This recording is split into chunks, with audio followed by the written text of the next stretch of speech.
ডলারের দাম বাড়ায় রূপপুর বিদ্যুৎ কেন্দ্রের খরচ বাড়ছে 26,181 কোটি টাকা।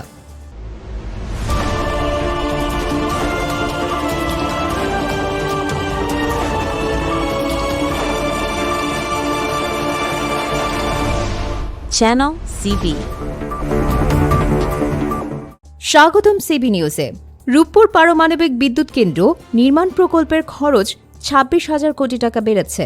জিনিসপত্রের মূল্য বৃদ্ধির কারণে প্রকল্পের খরচ বাড়ছে। এখন রূপপুর পারমাণবিক বিদ্যুৎ কেন্দ্র নির্মাণ প্রকল্পের খরচ বেড়ে হচ্ছে 1,39,741 কোটি টাকা। পরিকল্পনা মন্ত্রণালয়ের এমন প্রস্তাব জমা পড়েছে। গত 11 নভেম্বর এই প্রকল্পের সংশোধনী প্রস্তাবের ওপর পরিকল্পনা মন্ত্রণালয়ে বৈঠক হয়।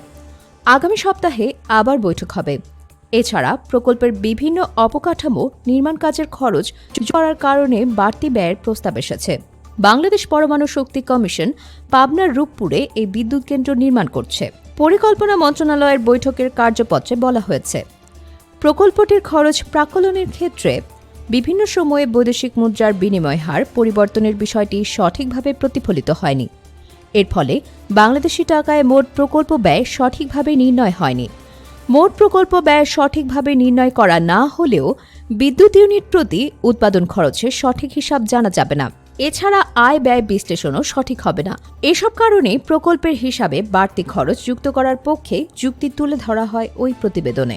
প্রকল্পের দলিল অনুসারে রূপপুর পারমাণবিক বিদ্যুৎ কেন্দ্র নির্মাণ প্রকল্পে 11.38 বিলিয়ন ডলার ঋণ দিচ্ছে রাশিয়ার এক্সিম ব্যাংক।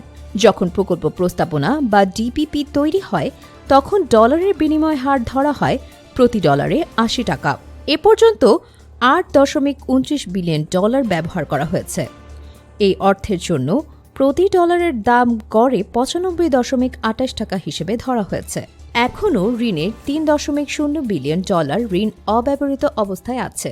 এই ঋণের বিনিময় হার ধরা হয়েছে 122 টাকা 40 পয়সা। এসব বিবেচনায় প্রকল্পের খরচ বাড়ানোর সুপারিশ করতে যাচ্ছে বলে জানান পরিকল্পনা মন্ত্রণালয়ের কর্মকর্তারা। 2016 সালে রূপপুর পারমাণবিক বিদ্যুৎ কেন্দ্র নির্মাণ প্রকল্প নেওয়া হয়। তখন এর খরচ ধরা হয়েছিল 1,13,092 কোটি টাকা। এর মধ্যে 91,000 কোটি টাকা বা 11.38 বিলিয়ন ডলার ঋণ দিচ্ছে রাশিয়ার এক্সিম ব্যাংক। এখন খরচ বাড়িয়ে 1,39,741 কোটি টাকা করা হচ্ছে। খরচ বাড়ছে 26,181 কোটি টাকা বা 23%। এই প্রকল্পের মেয়াদ চলতি মাসে শেষ হওয়ার কথা থাকলেও তা এখন 2028 সালের জুনে শেষ হবে। প্রতিদিন গুরুত্বপূর্ণ আপডেটের জন্য আমাদের চ্যানেলটি অবশ্যই সাবস্ক্রাইব করুন। Subscribe now for daily news and updates.